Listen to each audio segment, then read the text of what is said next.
Libre ka. Wala na. Nice one, Kanisi. Mga 2 minutes lang, 2 minutes. Pupunta lang yung sahod ko sa pahin ba?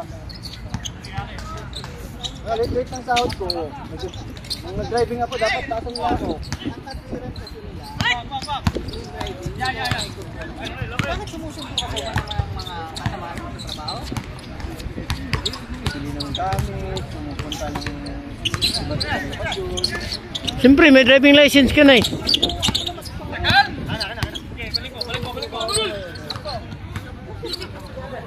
Nice one, Kanisi. Ah!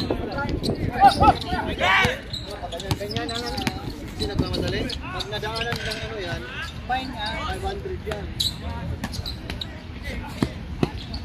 Pero ba yan isang tao?